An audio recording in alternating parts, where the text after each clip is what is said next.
750 کے قریب ادارے جی، اور ڈس انفارمیشن اور وہ جعلی مظاہرے بلوچ علیحدگی پسندوں کے جو بلوچ نہیں ہوتے تھے، بلوچوں کو کیا پڑی ہے جنیوا میں کریں اور اس میں 2-3 ملین ڈالر خرچ ہوں. اچھا وہ اپنا پھر این جی او جو اقوام متحدہ سے منسلک ہو گئیں، 10 اقوام ایسے پروفیسر جو فوت ہو چکے ہیں، ایسی آرگنائزیشن جو مر مٹ چکی ہیں ان کے نام پہ. ایک آرگنائزیشن تو ایسی ہے جو 1975 میں ختم ہو گئی تھی، اس کا نام استعمال کرتے رہے. پھر اے این آئی سے اب وہ ٹوٹلی ایکسپوزڈ ہیں. یہ ایک محاذ ہے. اس میں ڈوزیئر جو ہم نے دیا دہشت گردی کے جو ثبوت دی، اگر ہمارے سفارتکار، میں آپ کو کب سے کہہ رہا ہوں کہ کشمیر میں ہم نے بھرپور مہم نہیں چلائی، کشمیر پہ مہم چلائیں. یہ ڈوزیئر اپنا جو ہے یہ ہر ایک تک پہنچائیں دنیا میں، میڈیا میں حالات اس کے لیے سازگار ہیں. ٹھیک. اور اس کو عام کریں، اس کو سادہ عام فہم زبان میں لوگوں کی مدد لے کے. اچھا دوسرے محاذ پہ آ جائیں. بہت بدنامی ہوئی ہے اور اب انڈیا کی طرف سے ان سب آرگنائزیشن کی طرف سے جو بھی اطلاع آئے گی اس کو شک کی نظر سے دیکھا جائے گا. پاکستان کے خلاف اس کے عزائم جو ہیں اس میں بڑا یعنی وہ ہو گئی ہے، اس کی پوزیشن کمزور ہو گئی ہے. اچھا اب دوسرے محاذ پہ آ جائیں سکھوں والے. جی دیکھیے وہ سکھوں کے مظاہرے نہیں ہیں، لوگ اس کو غلط پٹ کر رہے ہیں. وہ کسی پولیٹیکل پارٹی سے تھوڑے تعلق رکھتے ہیں اور وہ تو کوئی سیاسی بات نہیں کر رہے. کبھی کوئی کسی کو چڑھایا جاتا ہے تو وہ کہہ دیتا کہ ہاں خالصتان اگر تم نہیں چاہتے کہ ہم تمہارے ساتھ رہیں. اس میں ہے کیا؟ یہ کاشتکاروں کی ہے اور تمام اپوزیشن پارٹیوں نے تقریباً اور ہر جگہ کاشتکار ذہنی طور پر دلی طور پر ان کے ساتھ ہیں اور ان کی آواز بلند ہو رہی ہے. اور میڈیا میں بھی وہ اپنا کیس اتنا شاندار پیش کر رہے ہیں. سکھوں کے بارے میں ایک بات یاد رکھیں، انہوں نے مغلوں کے دور میں 100-150 شاید اس سے بھی زیادہ عرصہ جنگلوں میں گزارا. یہ بڑے سخت جان ہے اور اپنی زمین سے بڑی محبت کرتے ہیں اور روپے پیسے کی انہیں کوئی کمی نہیں ہے.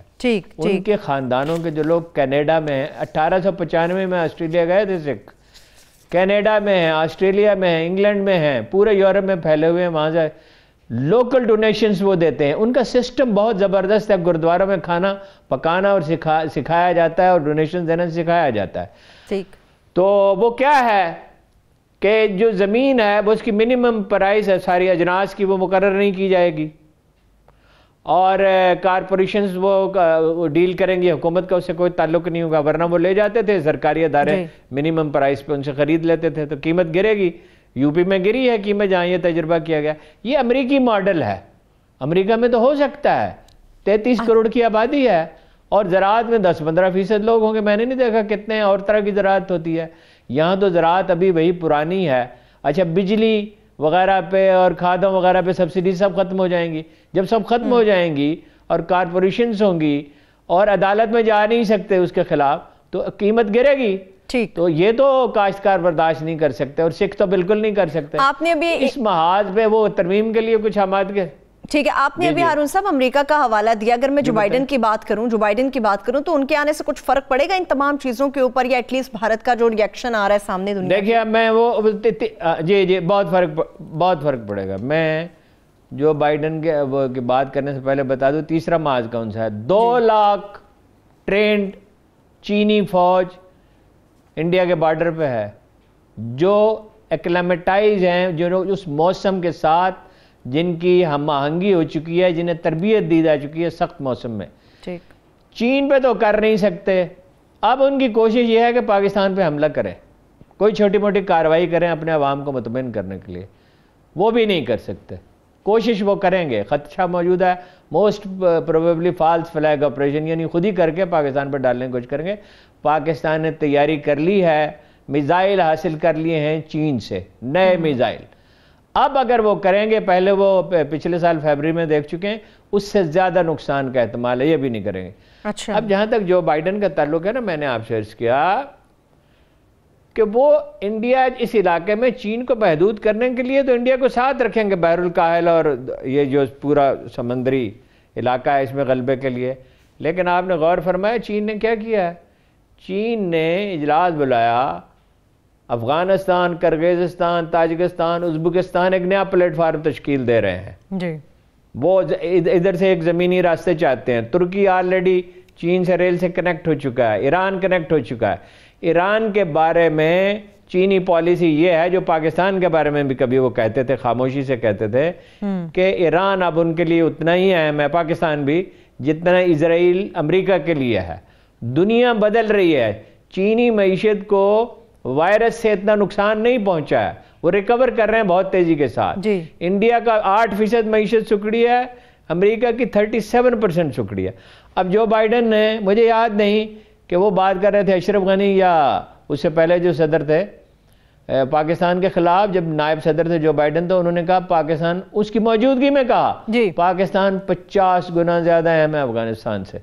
اچھا، افغانستان میں کیا ہو سکتا ہے پاکستان کے بغیر، سینٹرل ایشیا کے بغیر؟ یہ بات وہ خوب جانتا ہے، وہ نائب صدر رہا ہے، وہ یہاں آتا رہا ہے، ہمارے لوگوں سے ملتا رہا ہے، وہ سمجھتا ہے ہمارے مزاج کو اور ہم اسے سمجھتے ہیں۔ تو جو بائیڈن کے آنے سے ایک تو سعودی رائل فیملی کے لیے مشکلات پیدا ہوگی، وہ جو قتل ہے اخبار نویس کا وہ معاف نہیں کیا جائے گا، اور کچھ دوسرے لوگوں کو شاید زیادہ سپورٹ ملے، اس لیے بہت جلدی میں ہے، نواز شریف بھی جلدی میں ہیں، وہ بھی سعودی عرب والے بھی بڑی جلدی میں ہیں، دباؤ ڈال رہے ہیں۔ اور ایران میں یہ سمجھیے کہ چین اتنی سپورٹ دے گا جس کا آپ تصور نہیں کر سکتے۔ بنگلہ دیش میں کمٹمنٹس جو ہیں انویسٹمنٹ کی پاکستان سے زیادہ ہو گئی ہیں۔ نیپال اور بنگلہ دیش کے ساتھ وہ میزورام وغیرہ جو 8 ریاستیں وہ لگتی ہیں، وہاں حالات انڈیا کے لیے بڑے خطرناک ہیں۔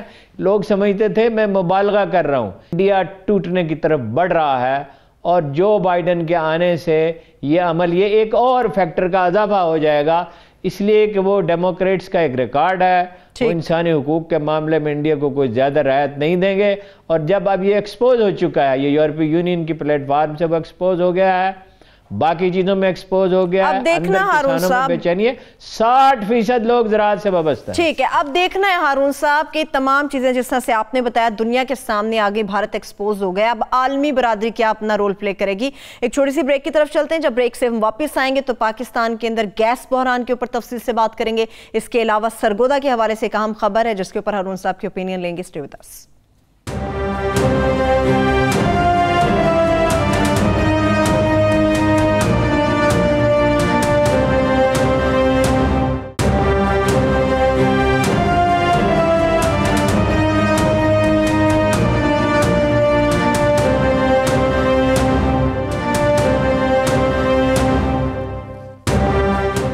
Welcome back. ہارون صاحب، پاکستان اور بھارت کی بات چل رہی تھی، صدر آزاد کشمیر ہے سردار مسعود خان صاحب، وہ یہ کہتے ہیں کہ پاکستان اور بھارت، حالانکہ یہ بات اب عیاں ہے کہ بھارت توجہ ہٹانے کے لیے کوئی بھی پلوامہ طرز کا ایکشن کر سکتا ہے سامنے، یہ سوال کیا حقیقت مانا جا سکتا ہے کہ کوئی اندیشہ نہیں ہے، کوئی خدشہ نہیں ہے، بلکہ پاکستان اور بھارت کے درمیان جو جنگ ہوگی وہ ایک نظر آنے والی حقیقت ہے؟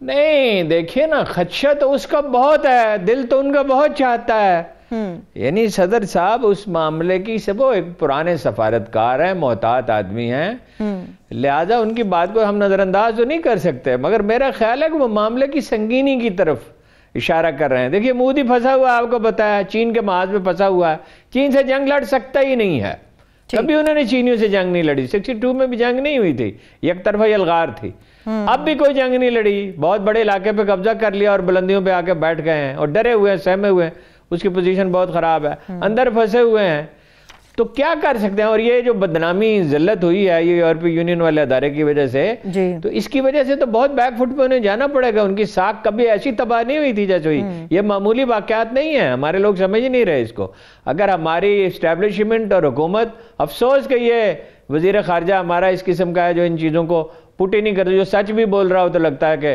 سچ نہیں بول رہا، کوئی ڈھنگ کے لوگ ہوں اور واقعی وزارت خارجہ متحرک ہو جائے جنگی بنیادوں پہ، صحیح معنوں میں یہ لڑائی لڑی جائے، تو انڈیا تو بہت خراب پوزیشن میں ہے، اس لیے وہ چاہے گا تو صحیح، لیکن اگر اس نے کوئی حماقت کی اس کا نقصان اسے بہت زیادہ ہو سکتا ہے۔ یاد رکھیے پاکستان ایک وار ٹرینڈ آرمی، وار ہارڈنڈ آرمی ہے، یہ وہ لوگ ہیں جو کہا جاتا تھا نا، جو جناب خالد بن ولید تاریخ کے سب سے بڑے جنرل جو تھے، وہ جب کہیں میسج بھیجتے تھے کسی کو تو کہتے تھے میرے ساتھ وہ لوگ ہیں جو موت، زندگی سے زیادہ موت کو عزیز رکھتے ہیں، یہ اس سپاہی کا کوئی مقابلہ نہیں ہے، اور اب یہ جنگ کی بھٹی سے گزر بھی چکا ہے۔ دیکھیے ایران کو فتح کرنے میں تو بڑی دشواریاں ہوئی تھی، لیکن سیریا کو کوئی اتنی آسانی سے فتح کر لیا تھا، اس لیے کہ ایران کی جنگوں کا تجربہ ہو چکا تھا مسلمانوں کو. ٹھیک ہے.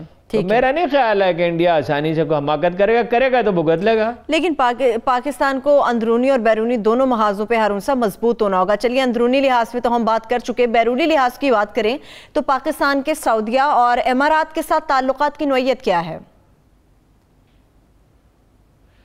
دیکھیں تعلقات میں سرد مہری تو آ گئی نا, اس میں ہماری بھی غلطیاں ہیں اور وہ بھی نئی سچویشن کا صحیح ادراک نہیں کر رہے.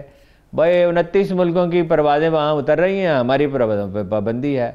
پھر یہ ورکرز کے ساتھ جو معاملہ ہے وہ بڑی ایک بادشاہوں میں ایک بڑی نازک مزاجی ہوتی ہے. نازک مزاج شاہاں تاب سخن نہ دارت. بادشاہ کا مزاج اتنا نازک ہوتا ہے کہ بات نہیں سن سکتا. یہ ان کے ساتھ ہو چکا ہے اپنا, یہ اسرائیل کا معاملہ ہے بابال. پھر یہ ہے کہ یہ آپ کو پتہ ہے ان کے ساتھ کیا ہوا تھا؟ زرداری صاحب جب گئے تھے, یہ نہیں تھے بادشاہ اس وقت, جو پرانا بادشاہ تھا عبداللہ, ملک عبداللہ, تو انہوں نے سوئمنگ پول کی کرسیاں لگائیں, ایک اس طرف اور ایک اس طرف, اور 5 منٹ کے بعد وہ اٹھ کے چلے گئے. وہ کچھ خاص ان کے مزاج میں کچھ چیزیں ہیں اور وہ سمجھتے ہیں کہ ہم نے بڑی مہربانیاں کی ہیں پاکستان پہ. ہم نے بھی کیا حماقت کی, یہ جو بیان دیا تھا شاہ محمود نے, یہ بیان کی کیا ضرورت تھی؟ لیکن الٹیمیٹلی ہم دونوں ایک دوسرے کی ضرورت ہے اور وہ وقت آئے گا جب ان کے تعلقات ٹھیک ہو جائیں گے. ٹھیک ہے, چلیے انشاءاللہ تعالیٰ اچھے کی امید ہے. ہارون صاحب اب آگے بڑھتے ہیں, کچھ گیس بحران کے اوپر میں نے بات کرنی ہے. میں نے کیا کرنی ہے ہارون صاحب, آپ نے آغاز پہ اتنی بری خبر سنا دی کہ جو گیس کا معاملہ ہے وہ 15-20 جنوری سے پہلے گیس نہیں ملنے والی, تو اس سے پہلے قوم کیا کرے گی؟ قوم بھگتے گی اور کیا کرے گی. بر وقت آرڈر نہیں پلیس کیے, سچویشن کو ٹھیک ریڈ نہیں کر سکتے. دیکھیے کرونا جو تھم رہا ہے, دنیا میں ویکسین آ گئی ہے اور معاشی سرگرمیاں قدرے بحال ہوئی ہیں, تو اس سے گیس قیمتیں بڑھ گئی ہیں. اور اب تو قیمت اتنی ہے LNG کی کہ شاید کروڈ آئل کی اور فرنس آئل کی اس سے کم ہو. تو یہ ہماری انڈسٹری پہ اس کا بہت برا اثر پڑنے والا ہے. یہ نالائق وزیر بنائے ہوئے ہیں, ان کو ہٹائیں. ان کے یہ کئی دفعہ اس طرح کی حماقتیں کر چکے ہیں, کوئی پہلی دفعہ تو نہیں ہے. دیکھیے $2 بلین کل آپ سے پچھلی دفعہ شاید عرض کیا تھا, $1 بلین میں نے کہا تھا. اب اندازہ یہ ہے کہ کپاس درآمد کرنے پہ $2 سے $2.5 بلین لگ سکتے ہیں, اور یہ پورا منصوبہ بنا کے جہانگیر ترین نے دے دیا تھا. بائی دی وے جہانگیر ترین کا آپ نے ذکر ہی نہیں کیا, چلو کل کریں گے, آپ کو بتاؤں گا کچھ چیزیں ان کے بارے میں. ایک ٹیزر پھر چھوڑتے جائیں. تو یہ بہت برا موسم آنے والا ہے. اس کا نقصان ملکی اکانومی کو بھی ہوگا, اپوزیشن کی تحریک کو بھی ہوگا, اور لوگوں کو چاہیے کہ زیادہ کپڑے پہنیں اور بجلی بھی اتنی زیادہ استعمال نہ کریں. ملک اس کا متحمل نہیں ہو سکتا. ہارون صاحب زیادہ کپڑے لوگ کیسے پہن لیں؟ زیادہ کپڑے کیسے پہن لیں؟ آج کل تو لنڈا بازار میں لوگ جاتے ہیں تو اتنی مہنگائی ہو گئی, وہاں پہ کپڑا سستا نہیں ملتا. اب بھی زیادہ کہاں سے کپڑے پہنے؟ اس کے سوا کوئی چارہ نہیں ہے. حکومتوں کی حماقتوں کی قیمت ہمیشہ عوام کو ادا کرنی پڑتی ہے. کابینہ میں کوئی ایسے لوگ نہیں ہیں جو ٹوک سکیں وزیر اعظم کو اور کہہ سکیں کہ آپ کے ان لوگوں نے غلط فیصلے کیے ہیں. ہارون صاحب موجودہ حکومت تو سمجھتی اہل لوگ صرف ہمارے پاس ہیں, نا اہل جتنے بھی ہیں ان کو ہم نے کٹہرے میں کھڑا کر دیا ہے. دنیا کے سب نالائق لوگ اپنے آپ کو لائق ہی سمجھتے ہیں. دیکھیے وہ جو اہل علم ہوتے ہیں ان میں انکسار ہوتا ہے بہت. کبھی افلاطون نے, سقراط نے, کبھی امام ابن تیمیہ نے, کبھی جناب شیخ اجویر نے اپنے آپ کو اسکالر نہیں سمجھا تھا, طالب علم سمجھا تھا. جو لوگ جنہوں نے علمی میراث آج بھی قائم ہے. کبھی آپ نے سنا کہ شیکسپیئر نے کوئی دعویٰ کیا ہو, یا اور بڑے لکھنے والے ہیں, مطلب گورکی نے کوئی دعویٰ کیا ہو میں بڑا لکھنے والا ہوں, یا فرانسس فینن نے کہا میں بڑا یار علامہ اقبال نے کبھی کہا میں بہت بڑا شاعر ہوں. تو وہ ایسے نہیں ہوتا. یہ کوئی اچھے لوگ نہیں ہیں اور تربیت نہیں کی, تیاری نہیں کی, اسی کی وجہ سے تو یہ سارا پرابلم ہے. لیکن ہارون صاحب کہتے ہیں عقل کی بات ہو یا پھر علم بٹ رہا ہو تو جہاں سے ملے اس کو سمیٹ لینا چاہیے. عباسی صاحب نے اتنی اچھی آفر کرائی ہے, میرے پاس یہ سب لوگ آئے, میں 1 گھنٹے کے اندر انہیں تعلیم بارگاہ کا پورا کورس مکمل کرا دوں گا. بہت سی چیزیں ہیں. دیکھیے پاکستان کے لیے آپشنز بہت ہیں. میں نے آپ کو بتایا نا روس سرمایہ کاری کرنے کے لیے تیار ہے, تو وہ بعد میں لوگوں نے اس کو لفٹ کیا. اس دن کسی کے پاس یہ خبر نہیں تھی, اور پاکستان کے پاس آپشنز بہت ہیں بہتری کے, لیکن ٹیم اچھی چاہیے.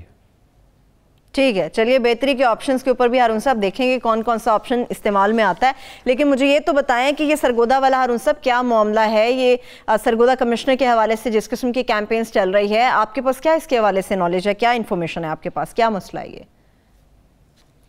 کچھ بھی نہیں ہے جی اس میں ایک تو 8 کنال جگہ ہے، 8 کنال 5 مرلے کمرشل ایریا میں. یہ پرانا، یہ سرگودا بڑا آرگنائز شہر ہے، یہ جدید شہر ہے نا، پنڈی بھی جدید شہر ہے. جیسے گجر خان میں بعض جگہ پہ میں نے دیکھا کہ بہت تنگ و تاریک گلیاں ہیں، لیکن کئی جگہ خالی پڑی ہوئی ہے عوامی استعمال کے لیے. یہ جو جگہ ہے یہ بیسیکلی پارکنگ کے لیے ہے. اس پہ قبضہ کیا ہوا تھا کچھ لوگوں نے، اس میں میونسپل کارپوریشن کے لوگ بھی شامل تھے. یہ ویسے صوبائی حکومت کی زمین ہے اور وہ پیسے لے رہے تھے 20,000 30,000 روپے. وہ 8 کنال دیکھیں نا کتنی بہت ساری جگہ ہوتی ہے، ایک تھڑے کے 20 سے 30,000 روپے مل رہا ہے. ایک تو یہ مسئلہ تھا. دوسرا مسئلہ یہ ہے کہ میونسپل کارپوریشن کی 267 دکانیں ہیں، ان میں سے بعض کا کرایہ 20 سال سے ادا نہیں کیا گیا، بعض کا 10 سال سے ادا نہیں کیا گیا. وہ بہت معمولی کرایہ ہے، یعنی جہاں کرایہ ہونے چاہیے 30-40 ہزار روپے، وہاں 10,000 روپے کرایہ ہے. تو وہ کوئی بہت بڑی رقم ہے، جہاں تک مجھے یاد پڑتا ہے 38 کروڑ روپے. یہ جو کمشنر ہیں ڈاکٹر فرا، ان کی بڑی ریپوٹیشن ہے. یہ ٹوبا ٹیکسنگ میں انہوں نے تجاوزات بھی ہٹائے تھے اور اس طرح کے کچھ اقدامات کیے تھے. ان کے بھائی بھی سول سرونٹ ہیں ڈاکٹر معین، اور وہ غالباً آج کل FIA میں پہلے پولیس میں تھے. ان کی بھی بہت اچھی ریپوٹیشن ہے، میں اس خاندان کو جانتا ہوں. ان کے میاں جو کمشنر ریٹائر ہوئے تھے طارق بھی زادہ صاحب، ان کی بھی بہت اچھی ریپوٹیشن تھی انتظامی صلاحیت کے اعتبار سے. وہ دھرنا انہوں نے ہی ہینڈل کیا تھا، طاہر القادری کا جو پہلا دھرنا تھا. تو یہ میاں والی سے آ رہی تھیں، میں نے پتہ کیا جب یہ چرچا ہوا تو پتہ کیا میاں والی سے آ رہی تھیں. تو ایک وہ ایمبولنس والا بہت ہی تیز رفتاری سے جا رہا تھا، ایسی تیز رفتاری اور بے احتیاطی سے کہ حادثے کا خطرہ تھا. تو انہیں شبہ ہوا، جن لوگوں کا انتظامی تجربہ ہوتا ہے وہ بعض اوقات ان کے اندازے درست ہوتے ہیں کہ یہ مسئلہ یہ ایمبولنس ہے ہی نہیں، یہ بطور ایمبولنس کے استعمال نہیں ہو رہی. انہوں نے کہا ذرا اس کا پتہ کر لیں، صرف اتنا کہا پولیس والوں سے کہ اس کا پتہ کر لیں. تو انہوں نے پتہ کیا تو اس میں تو کوئی مریض تھا ہی نہیں. چنانچہ اس کے خلاف کوئی تھوڑی بہت کارروائی کی گئی، کوئی خاص سزا اسے نہیں دی گئی. اب یہ جو 8 کنال میں بیٹھے ہوئے دکاندار تھے اور یہ جو 267 دکانوں والوں ہیں، جن میں سے کوئی 50 نے تھوڑی سی ادائیگی کی ہے، وہ بھی تھوڑی سی ادائیگی کی ہے. انہوں نے کہا کہ یہ بڑا آسان راستہ ہے. ایک تو سوشل میڈیا پہ کہا کہ اس کو ہارن دیا تھا تو اس کو پکڑوا دیا. میں انہیں جانتا ہوں، اور ویسے بھی ایک ہارن دینے پہ کیا کوئی کسی کو پکڑوا سکتا ہے. یہ جو لوگ ہیں ناجائز قابضین اور وہ جو کرایہ ادا کرنا نہیں چاہتے، انہوں نے ایک بڑی مہم اٹھا دی. اس میں بعض اخبار نویس بھی شامل ہو گئے. یہ کوئی باقاعدہ اخبار نویس نہیں ہے، یہ کوئی بڑے اداروں سے متعلق نہیں ہے، ذمہ دار اخبار نویس نہیں ہے، لیکن پریس کلبوں میں وغیرہ میں ہوتا ہے جن کے اور کاروبار ہوتے ہیں، لیکن ساتھ ایک پریس کارڈ بھی ہے اور کسی چھوٹے سے اخبار سے تعلق بھی ہے، یا اپنا ایک چھوٹا سا اخبار نکال لیا. وہ اب آپ کے پاس وقت نہیں، میں ایک لطیفے پہ اس کو ختم کرتا ہوں. وہ ہمارے ایک دوست تھے بڑے مشہور جرنلسٹ، وہ کوئٹہ میں گئے دھوبی کے پاس. انہوں نے اپنے کھیس اور کچھ کپڑے دھلنے کے لیے دیے ہوئے تھے، تو اس نے کہا کہ وہ میرے کپڑے واپس کرو. ایک دفعہ آیا ہوں تم نے نہیں دیے، دوسری دفعہ آیا ہوں تم نے نہیں دیے. تو یہ اس نے کہا میرا دماغ نہ کھاؤ، میں مصروف ہوں، کل آ کے لے جانا، مجھے اداریہ لکھنا ہے. دھوبی نے کہا مجھے اداریہ لکھنا ہے. یہ کچھ اس طرح کے اخبار نویس بھی ہوتے ہیں. دھوبی نے کہا مجھے اداریہ لکھنا ہے. نہایت نیک نام خاتون ہے. صوبائی حکومت نے اس پہ، چیف سیکرٹری صاحب نے اس پہ انکوائری کی ہے اور لوگوں نے بھی کی ہے.